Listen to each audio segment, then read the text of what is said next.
Water.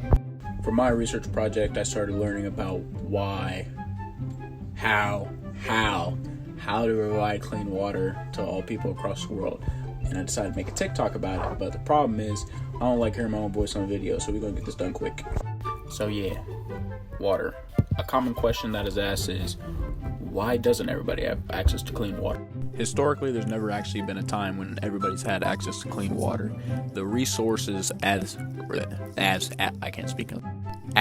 precious as gold. It's not easy for everyone to have access to it. For most of us, it's like as easy as walking to our refrigerator to go grab a glass of water. But for other people, they have to carry water for miles upon miles to get it back to their villages or houses or whatever they may live in that situation. Now, why is this? Well, the reasoning behind why this occurs is due to many factors. So many factors that it's actually hard to provide a solution to the problem and pinpoint the exact cause effectively. However, the umbrella of causes include overpriced water, water pollution, factory farming, other things.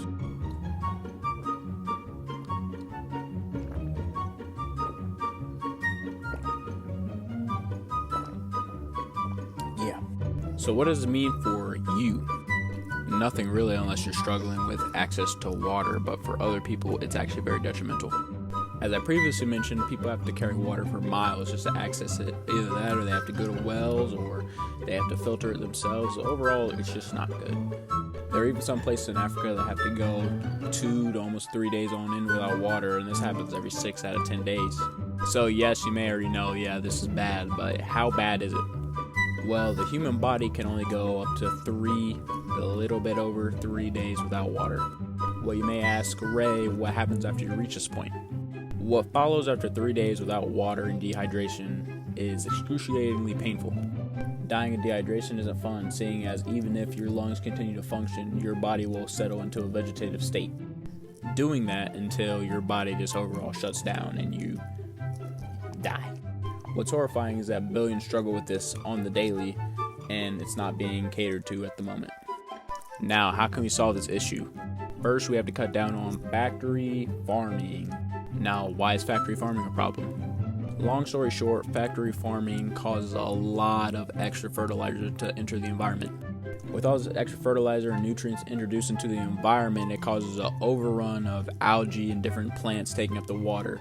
Doing this pollutes the water and makes it to where it's unusable. Now, how can we stop this? Well, first we need to find another way to contain animal waste, as that contains a lot of the nutrients going into the environment. Our current method of storing the animal waste is in lagoons, which tend to rupture and leak out into the groundwater, which is terrible. Secondly, we need to watch farmers and how they're dumping their waste, as they're doing so carelessly and illegally.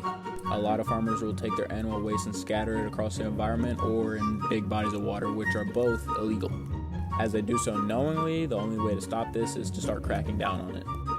Nextly, to provide more clean water, we need to start cycling rainwater.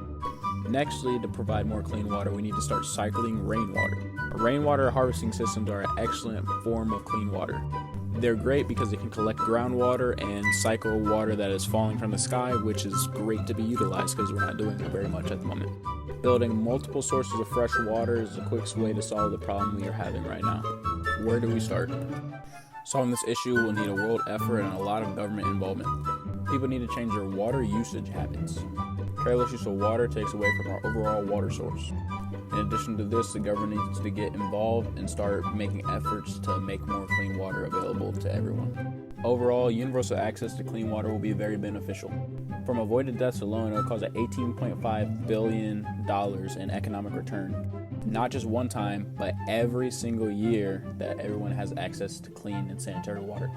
In conclusion, everyone having access to clean water is attainable and very beneficial to everyone. Oh, that was painful. Now I'm about to go get me some more water.